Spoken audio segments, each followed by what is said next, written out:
അല്ല, അത് ഈ പറയുന്ന പോലെ ഒരു സിനിമ ഫാമിലി എന്ന് വന്നതുകൊണ്ട് നമുക്ക് വേണമെന്ന് വെച്ചാൽ എല്ലാം നടക്കും. അതൊക്കെ വളരെ തെറ്റായ ധാരണയാണ്. കാരണം അത് ചിലപ്പം ഒരു സിനിമ, ആദ്യത്തെ ഒരു സിനിമയിലേക്ക് ഒരു അവസരത്തിന് അത് ഉപയോഗപ്പെടും എന്നതിൻ്റെ അപ്പുറത്തേക്ക് ഒരു സിനിമ ഫാമിലി എന്ന് വന്നുകൊണ്ട് വിചാരിക്കുന്നത് പോലെ എല്ലാ കാര്യങ്ങളും നടക്കും എന്ന് പറയുന്നത് വളരെ തെറ്റായ ധാരണയാണ്. അങ്ങനെയൊന്നുമില്ല. അതുകൊണ്ടാണ് ഞാൻ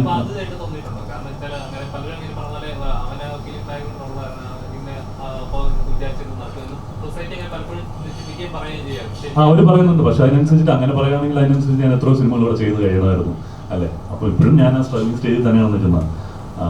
അപ്പം അത് സത്യമാവുന്ന എപ്പോഴാണ് അവർ പറയുന്നത് പോലെ എൻ്റെ കരിയറിൽ വയസ്സ് നടക്കുമ്പോഴല്ലേ. ഞാനും ഇങ്ങനെ ബാക്ക് ടു ബാക്ക് സിനിമകൾ ചെയ്തുകൊണ്ടിരിക്കുകയാണെങ്കിൽ ഓക്കെ, അവൻ പറയുന്നത് എന്തെങ്കിലും ഒരു അർത്ഥം മനസ്സിലാവും. ഇപ്പം അതങ്ങനെയല്ല. ഞാൻ ഇപ്പം ഏകദേശം 2012 ആദ്യത്തെ സിനിമ അഭിനയിക്കുന്നത്. എത്രയോ വർഷങ്ങൾ കഴിഞ്ഞു. ഇടയ്ക്ക് കുറേ നാൾ ഗ്യാപ്പ് വന്നു. അപ്പോൾ അതെല്ലാം നമ്മുടെ ഒരു സ്ട്രഗ്ലിംഗ് സ്റ്റേജ് തന്നെയാണ്. നമ്മളൊരു നല്ല കഥാപാത്രത്തിന് വേണ്ടി നല്ല വർക്കിന് വേണ്ടി കാത്തിരിക്കുമ്പോൾ ഇങ്ങനെ നല്ല നല്ല സിനിമകൾ സംഭവിക്കും.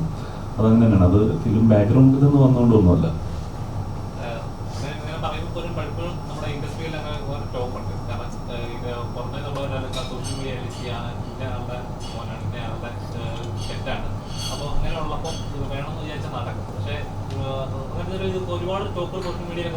ടോക്കുകൾ നടക്കുന്നുണ്ട്. അപ്പോൾ നമ്മളിപ്പോൾ ഇവിടെ ഉള്ള ആൾക്കാരെ നോക്കിയാൽ പോലെ അവർ എല്ലാവരും സിനിമ കുടുംബത്തിൽ നിന്ന് വന്ന ആൾക്കാരാണ് അവിടെ നിലനിൽക്കുന്നതും വലിയ സ്റ്റാർഡത്തിൽ നിൽക്കുന്നതൊന്നും അല്ലല്ലോ. എത്രയോ ആൾക്കാർ കഷ്ടപ്പെട്ട് തന്നെയാണ് വന്നിരിക്കുന്നത്. അവർ സ്ട്രഗിൾ ചെയ്ത് തന്നെ കയറി വന്നിരിക്കുന്നത്.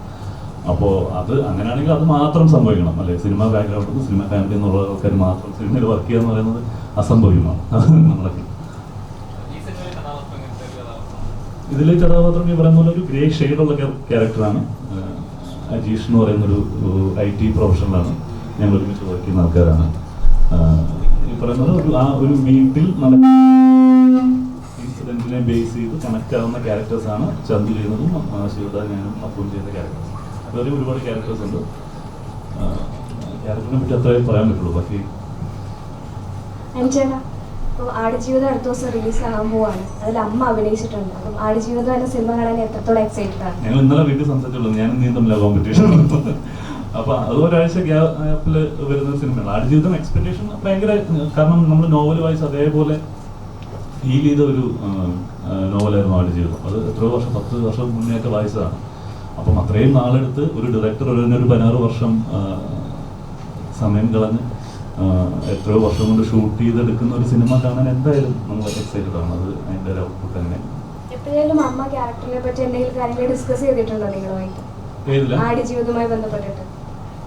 ഇല്ല, അതിൽ രാജുവിൻ്റെ അമ്മയുടെ ക്യാരക്ടറാണ്, ഉമ്മയുടെ ക്യാരക്ടറാണ് അമ്മ ചെയ്യുന്നത്. അത് നോവൽ വായിച്ച ആൾക്കാർക്ക് അറിയാം. ആ ഒരു ഗൾഫിലേക്കുള്ള യാത്രയ്ക്ക് മുന്നേ ഉള്ള കുറച്ച് സീക്വൻസുകളായിരിക്കും സിനിമയിൽ. അങ്ങനെയാണ് ഞാൻ പ്രതീക്ഷിക്കുന്നത്.